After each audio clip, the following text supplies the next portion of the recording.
Welcome. Welcome to the Unitarian Universalist Congregation of Danbury.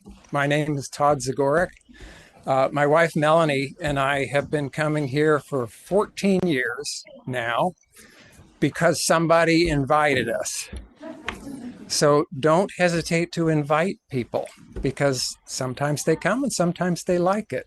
We first moved here and it was Yvonne Ruddy Stein who invited Melanie to come to the congregation, to the service.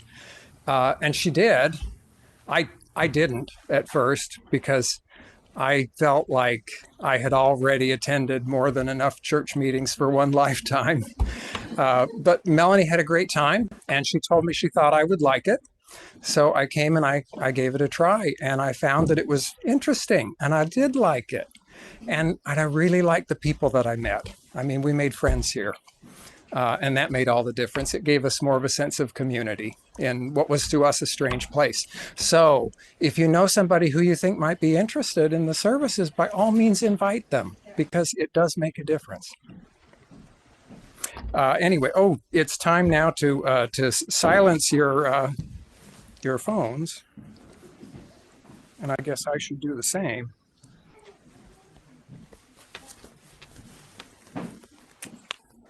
I'm so glad that you're able to join us this morning. You're an essential part of our celebration today and every week. And whether today is your first time here or your 1000th time here, we are stronger because you are here with us. Thank you. As we gather this morning, we respectfully acknowledge that the physical building is on the traditional land of the Paugussett people. And I'd like to mention, we hear that every week. Every week we make that land acknowledgement. And as a Sunday Services Committee, we thought that we would like to explore that and discuss that as a group. And we have set aside the services on February 18th for us as a congregation to talk about our land acknowledgement, why we do it, what it means to us or what it doesn't mean to us, and what, if anything, we'd like to do about it. So we're looking forward to February 18th, and I hope maybe you will as well. So please give that land acknowledgement some thought because we're very interested in how everybody feels about it. Anyway, that's just a little preview. This morning, Reverend Tony is going to continue our month of services on the theme of liberating love, with a focus today on the late Carlton Pearson and how his connection to Unitarian Universalism reminds us of the liberating love that is at the heart of our tradition. But before we get started, I invite you to greet your neighbors, turn, say hello, wave to somebody, and then I'll bring us back.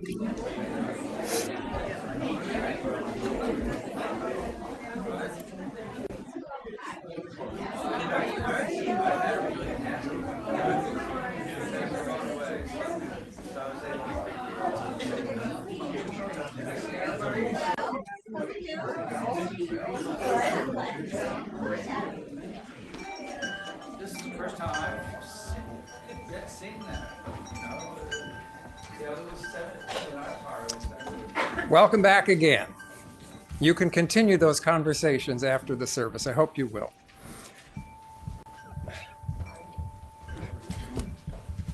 A few announcements before we get started. There is a Common Council meeting today at 11:30. It will be immediately following these services downstairs in this building. And tomorrow night, Monday night, there will be a Mosaic event by Zoom for which you can register on the UUA website. The Mosaic, if you're not familiar with it, it's an online UUA hub for resources related to dismantling racism and oppression. The Mosaic hosts online national gatherings occasionally, such as the one that will take place tomorrow night. And tomorrow night's program is called Lifelong Faith Formation as Anti-Racist, Anti-Oppression, Multicultural Transformation. With guests, it's about a 90-minute program, and I think the first half will be devoted to pronouncing the title. The guests will be Joy Berry, who is a UUA Children and Families Faith Development Specialist, and Dr. Mark Hicks, who is the Angus McLean Associate Professor of Religious Education at Meadville Lombard Seminary, a UU seminary in Chicago. And you can register for the program. It's a Zoom program, like I said, at the UUA website, uua.org. Go to the website, and in the search box, just type in Mosaic, and then you can find your way to the registration. Or you can ask Margaret Henderson for more information, and she will tell you. All right. You will find, let's see.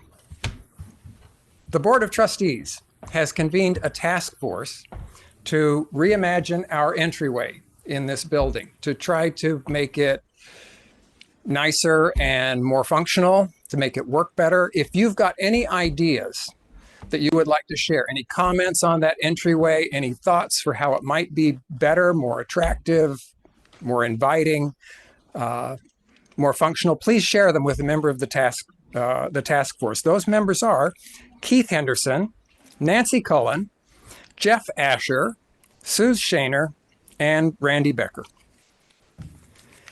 In your order of service, we always need help with religious education. We are always happy to have volunteers. There are so many things that need to be done, short-term and long-term, with religious education. And you will find in your order of service a list of some of the things that we're looking for volunteers for, some of the areas in which we need help.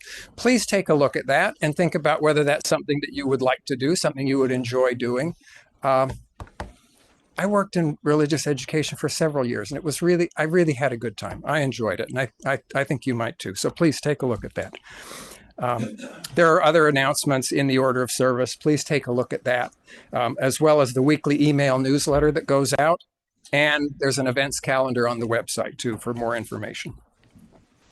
So now we will start with our chalice lighting affirmation. We make this time and place holy simply by being together. And we begin with lighting of the flaming chalice, the symbol of our traditions. Please join me in reciting the words to our chalice lighting affirmation, which you can see on the screen. Love is the spirit of this congregation, and justice is its light.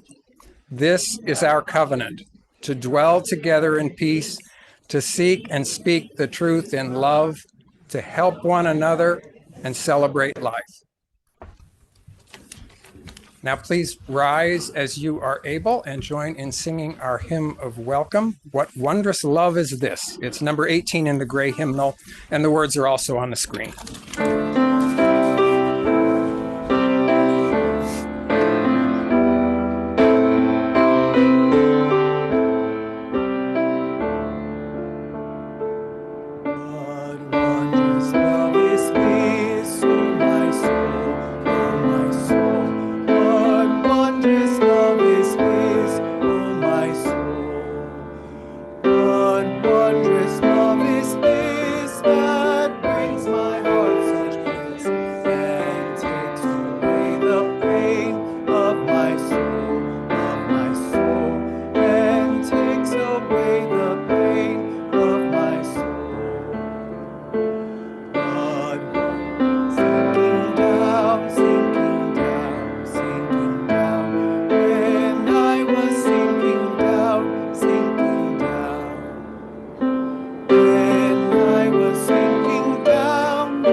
Let's say the words for our children's affirmation. The words are on the screen, and you can follow along if you'd like to do the hand motions.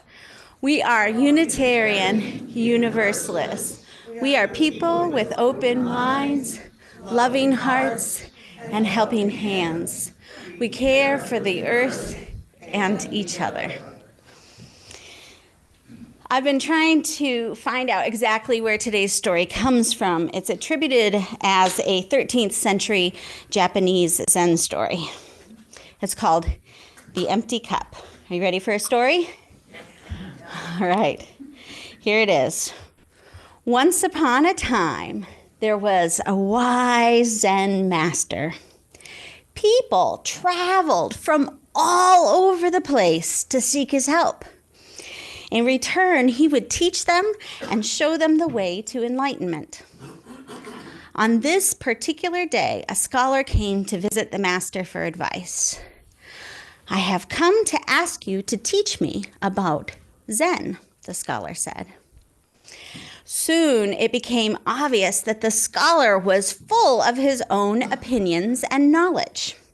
He interrupted the master repeatedly with his own stories, and he failed to listen to what the master had to say. The master calmly suggested that they should have tea. So, the master poured his guest a cup. The cup was filled, yet he kept pouring until the cup overflowed onto the table and onto the floor, and finally onto the scholar's robes. The scholar cried, "Stop! The cup is full already. Can't you see?" "Exactly," the Zen master replied with a smile. "You are like this cup, so full of ideas that nothing more will fit in. Come back to me with an empty cup." So ends the story, and I would like to invite all those who would like to join me this morning and our volunteers as well for our children's programs to come downstairs at this time. We'll sing "This Little Light of Mine" together as we go.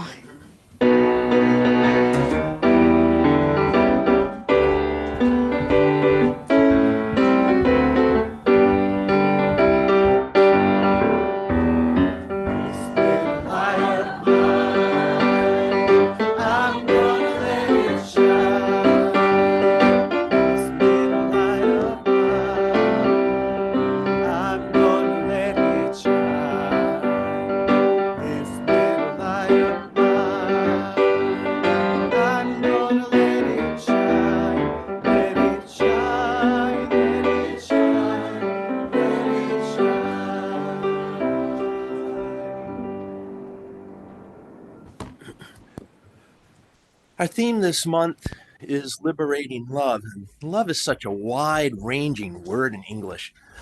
You can use it for, anything from how much you dig a favorite flavor of ice cream, to the most intimate of partners sharing a life together, to hanging out with a great friend over coffee, to marching for Black lives or visiting prisoners on death row. It covers a lot of ground.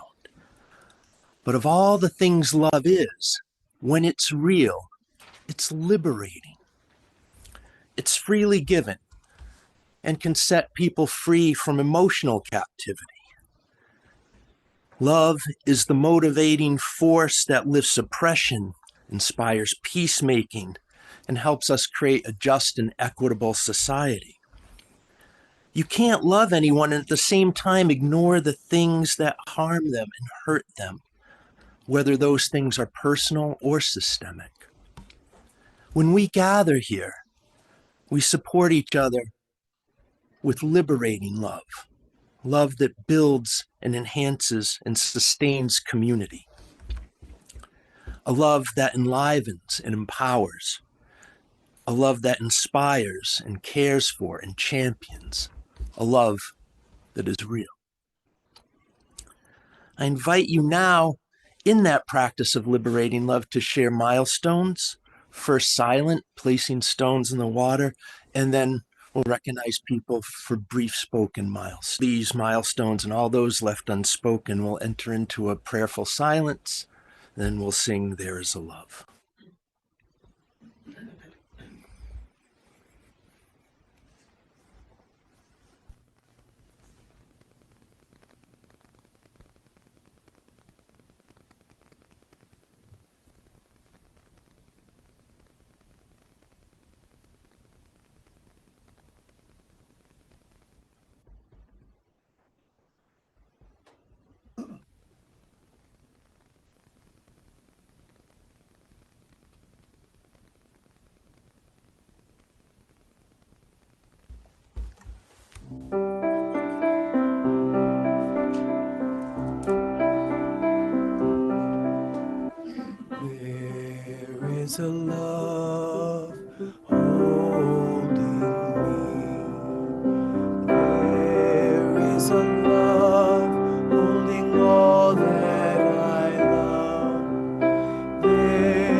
Our reading today is an excerpt from God is Not a Christian by Carlton Pearson.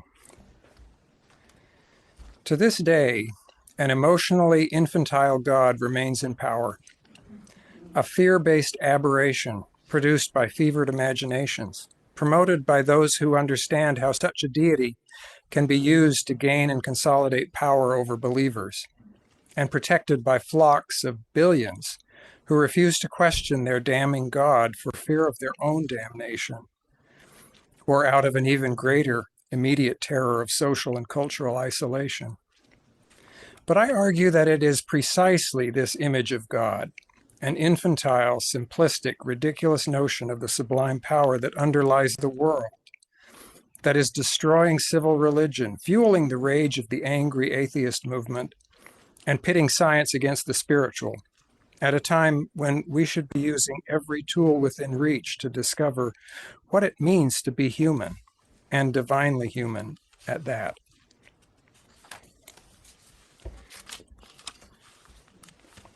It's time now for our offering. When you give your time and energy to the work of this congregation, you're giving gifts to each other. You're receiving gifts from each other. Together, we give to the community around us. So to make your gift this morning, you may use the link or the QR code posted in the chat or projected on the screen, if you're technically savvy and quick enough, I suppose. You could also mail a check to UUCD anytime at 24 Clapboard Ridge Road in Danbury. Thank you for your generosity.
Some years ago, shortly after I arrived in Texas to serve one of our congregations in the Dallas-Fort Worth area, news began circulating of an evangelical preacher in Tulsa, Oklahoma, who had adopted our theology of universalism.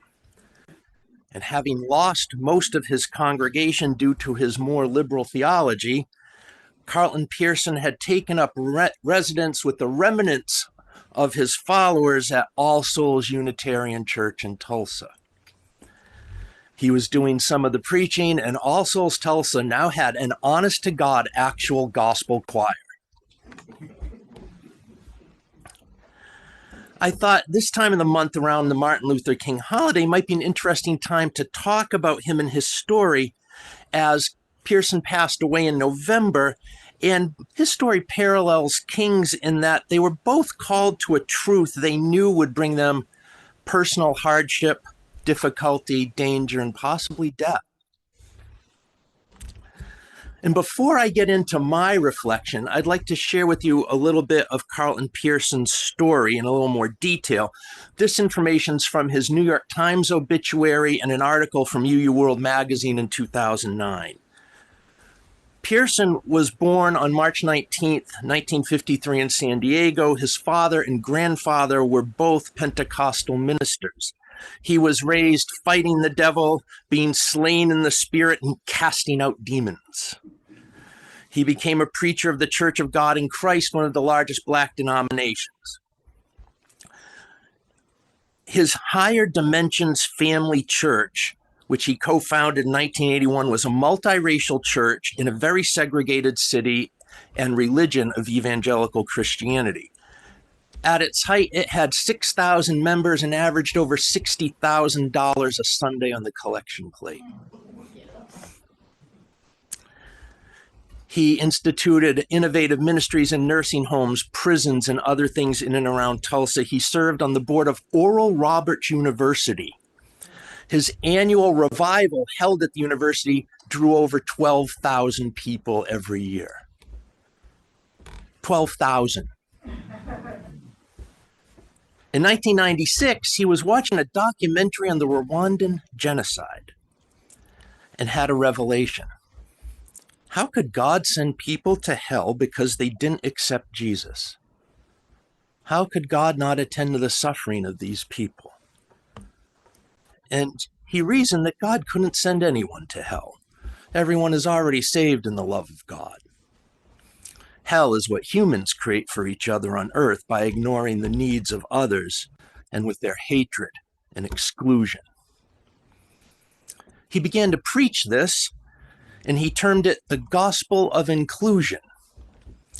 And at his church, people took a little notice, but didn't cause too many big ripples. And then he ran for mayor of Tulsa in 2001 on a platform called One Tulsa, trying to heal a city with a division of real racial hatred and soaring poverty and teen pregnancy and drug use and addiction. And he used the gospel of inclusion as part of his message. And then the word got out. In 2004, the Joint College of African American Pentecostal Bishops declared him a heretic. Bishop T.D. Jakes denounced him, and Oral Roberts, a former mentor, wrote a public 12-page letter denouncing him. Pearson said that the hatred he experienced from evangelical Christians was, quote, much deeper, much more adamant, and more ferocious than any racism he'd ever encountered. Quote, what I had thought was a close, genuine family of brothers and sisters in Christ was really a power-mad cabal that would not tolerate any deviation from the intellectually, spiritually bankrupt mantra that had brought them power and money. So, and here we go with my reflection, he ends up at All Souls Tulsa. Befriended by the senior minister there, Reverend Dr. Marlon Lavenhar, who had met some years earlier on a locally televised debate on faith-based initiatives of the Bush administration, Pearson being one of Bush's advisors, and our colleague Marlon Lavenhar being the only minister they could find in Tulsa to take the other side. But Lavenhar recognized the gospel of inclusion he was now preaching as classical universalism, the core of our tradition, the start of this congregation, and invited him to preach at All Souls. And Pearson and his wife joined the church and encouraged their followers that were left to do the same. There's a Netflix special about him called Come Sunday. I recommend it. It's pretty good.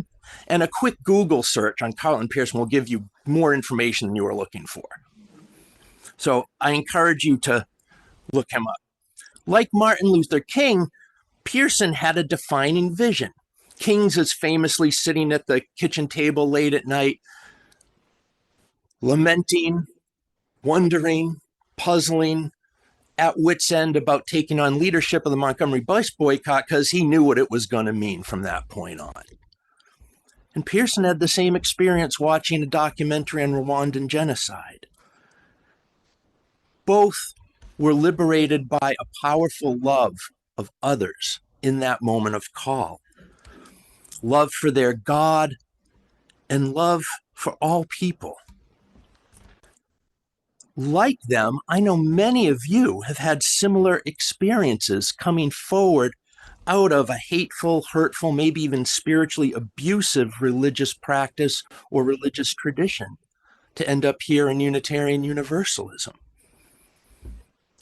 A place where we seek, as best as we're able, day in and day out, to practice the inclusion that we preach. It's a spiritual journey many of our Unitarian and Universalist ancestors took to. If you pay attention to American religion at all, in the grand sense of what's going on in contemporary American religion, it won't surprise you. But if you don't, it may astound you how many liberal, progressive religious leaders out there speak of their journey away from the God of hell and punishment toward the God of love and inclusion. The same journey that Carlton Pearson took. Sometimes I find it, I'll admit, a little discouraging that our Universalist heritage is promoted most prominently these days by people who are not Unitarian Universalists. It's true, though. Like Pearson, other contemporary theologians and clergy preaching universalism come from other traditions where they were seeking a God as inclusive and loving as their heart told them had to be so. The Gospel of Inclusion and God is Not a Christian by Carlton Pearson are two recent works that preach that universalism. Another major proponent in the last generation is Philip Gulley, a Quaker, who also lost his congregation when he started preaching universalism. He has a great series of books I call the If series: If God is Love, If the Church Were Christian, and If Grace is True, all of which are primers on classical universalism, written by a Quaker. And in the appendices of If Grace is True, the subtitle of which is Why God Will Save Every Person, again, classical universalism, he tells the history and theology briefly with quotes from universalists throughout the ages, including Thomas Murray, Hosea Ballou, and George de Benneville, three people that we teach in our Unitarian Universalist history and theology classes. The late Rachel Held Evans was a former evangelical turned Episcopalian whose books include Inspired, Slaying Giants, Walking on Water, and Loving the Bible Again, Searching for Sunday, in which she goes to a different church of a different kind every single Sunday of the year. A Year of Biblical Womanhood, where she tries to live like every commandment the Bible says women should do, and gets to how ridiculous. It's great. It's great. And Faith Unraveled, how a girl who knew all the answers learned to love the questions. Fantastic stuff. The Heretic's Guide to Eternity by Spencer Burke and Barry Taylor. Why God Cares About Loving and Saving and Not About Damning and Punishing. Another Universalist discourse by a Disciples of Christ, the Christian Church, TCU minister. And Barry Taylor, an Episcopalian, now theology professor, who in his younger days was a roadie for AC/DC. There's hope for all us old rockers yet.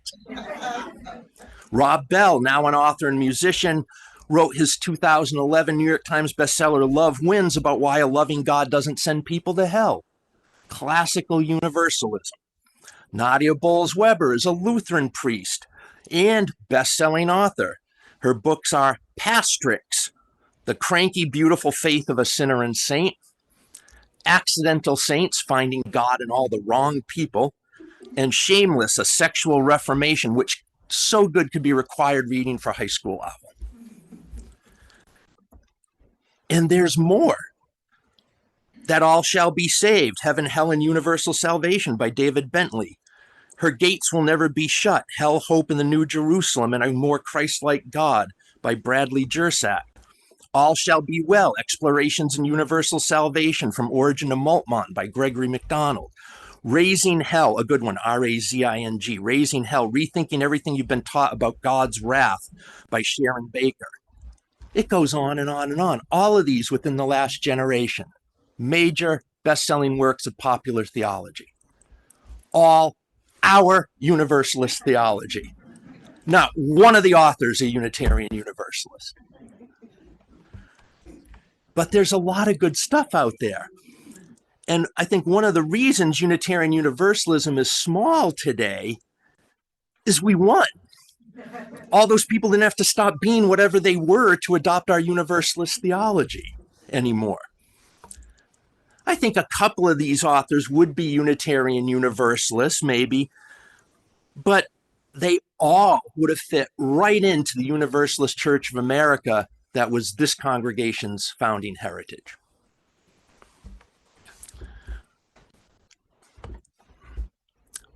Pearson and the others make the classical universalist argument against Helena punishing God, that if God is loving and omnipotent and immortal, and human beings are limited and finite and mortal and have tendencies towards both good and evil, it's a pretty mean-spirited, unloving, and unjust God who seeks to trap such imperfect creatures in the sin and punishment trap and punish them not just with punishment, but forever eternal punishment. At core, the classical universalist argument is that that's unjust, and a God of love shouldn't be unjust.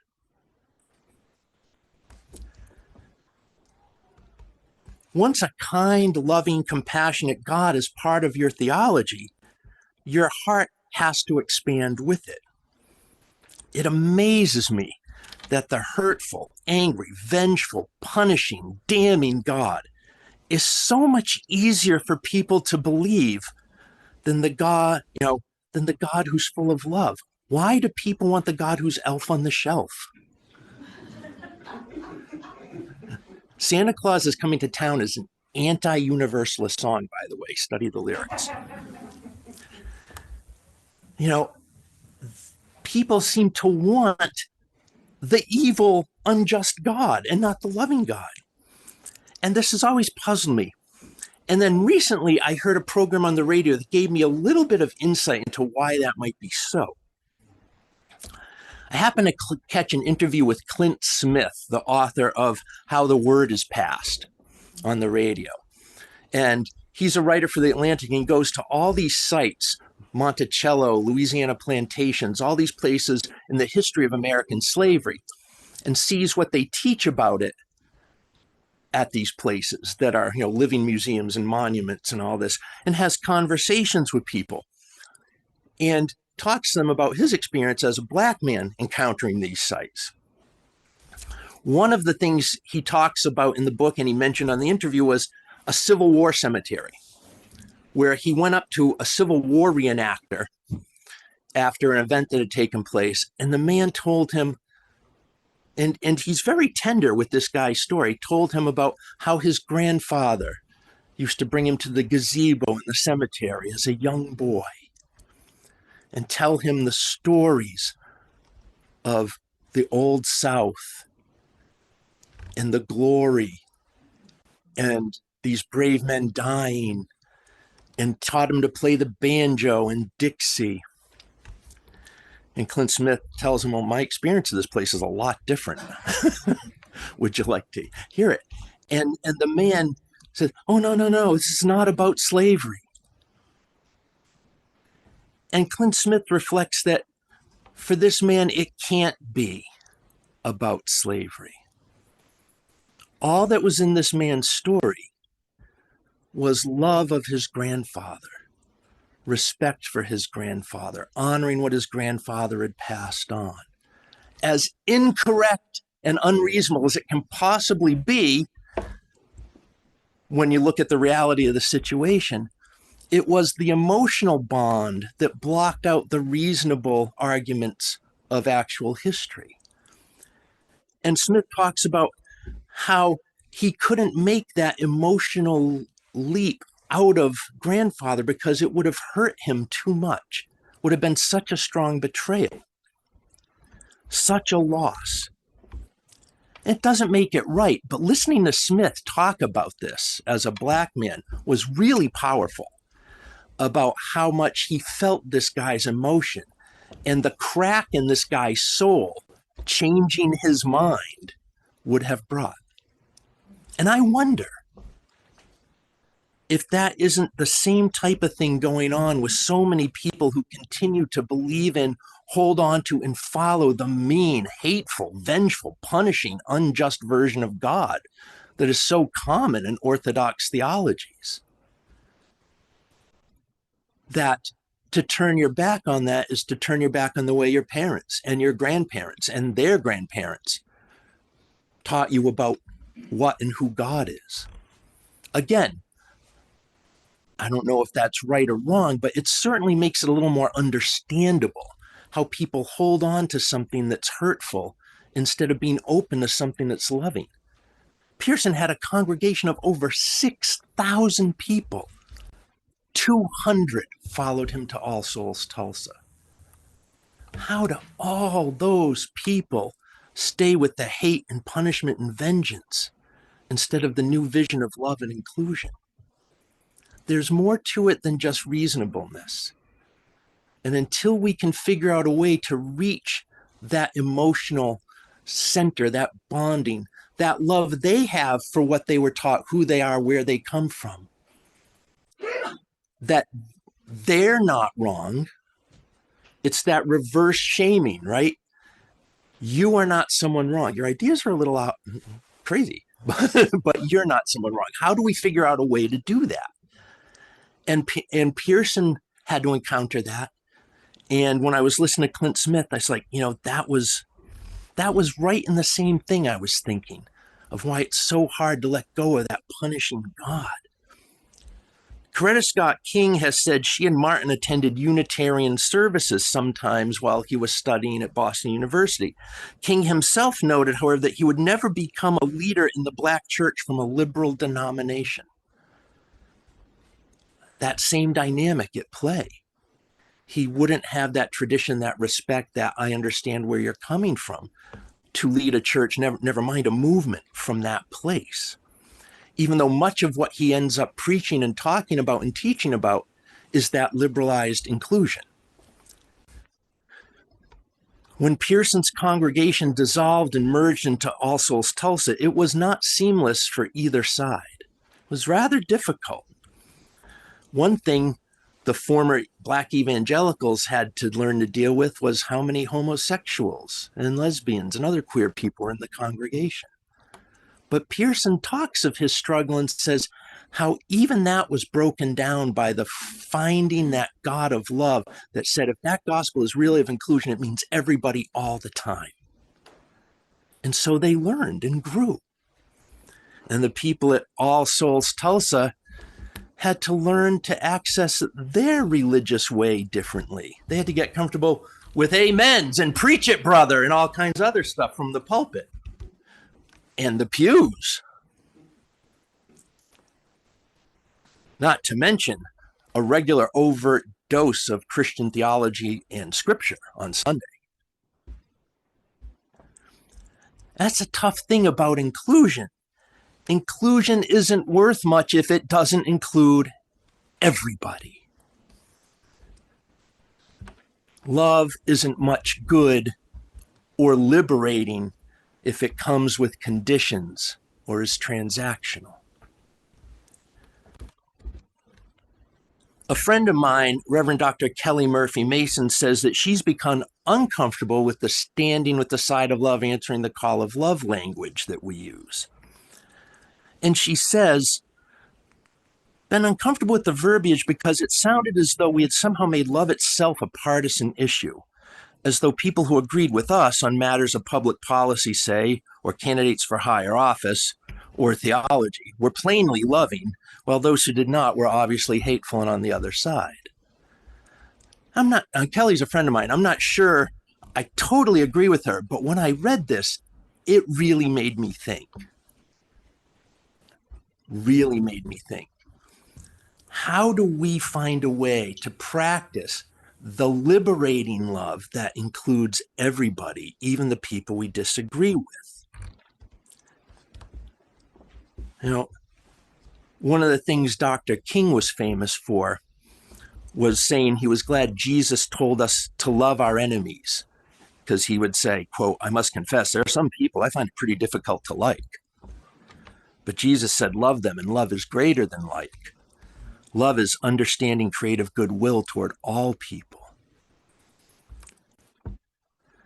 It also made me remember something my father always said. And I hate when I remember stuff my father always said now that he's right. I may not like what you do, but I'll always love you. I may not always agree with you, but I'll always love you. If that love can get centered and be the base from which everything else grows, we can practice a liberating love. And this battle is not just rhetorical or esoteric. Right now, the Speaker of the House of Representatives in the US Congress, Mike Johnson, is a dominionist, someone who openly advocates that the United States should be a Christian theocracy with the Bible as its law. Let that sink in. That's the Taliban from the Christian side. So the liberating love of the all-inclusive, not hateful God, that's a battle we need to verse ourselves in the language of, where our old universalist tradition, history, and theology will come in very useful, the way Carlton Pearson found it very useful, the way a whole lot of contemporary Christian theologians find it useful. Because we may find that we're needing to take that battle on in public, in conversations, more than we would like. I hope not, but I can also envision it coming. You know, and my job then, yours too, will be, we need to find a way to love, because I find that dominionist thing pretty hard to like. But if I can rely on a gospel of inclusivity, on the gospel of universalism, on the good news of Unitarian Universalism, and liberating love, I think with that we can win and will win. And I'm going to do what I can to help that along. And I hope you will too. Love you.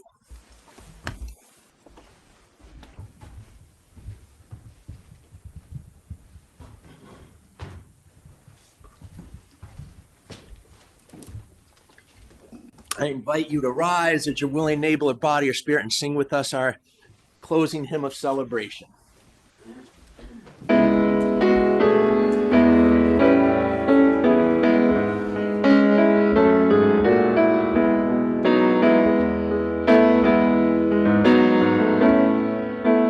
Promise of the Spirit, faith, hope, and love abide, and so every soul is blessed and made whole. The truth in our hearts is our guide. We are standing on the side of love. Hands joined together as hearts beat as one. Golden by faith, we dare to proclaim we are standing on the side of love. Sometimes we build a barrier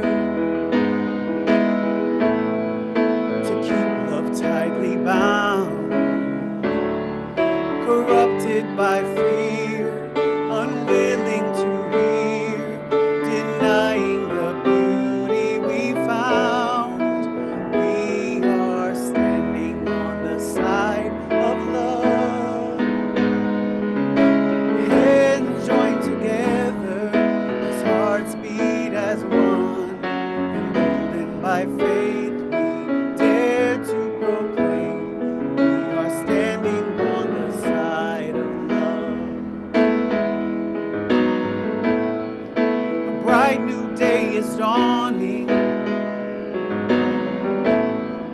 when love divine, reflections of grace in every embrace, fulfilling the vision divine. We are standing on the side of love. Hands joined together as hearts beat as one, emboldened by faith, we dare to proclaim we are standing on the side of love. We are standing on the side of love.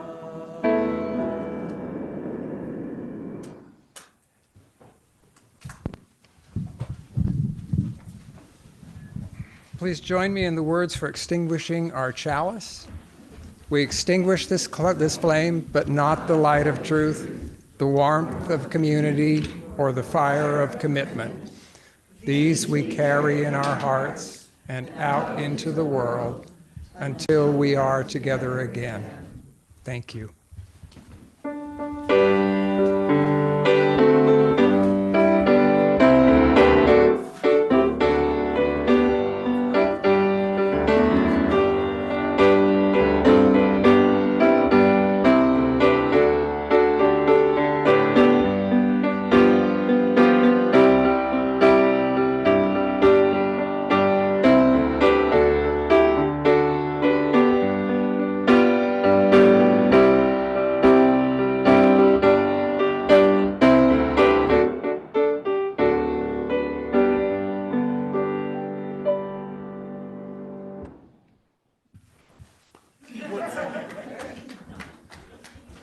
When you end up leaving here today, everybody, go in peace.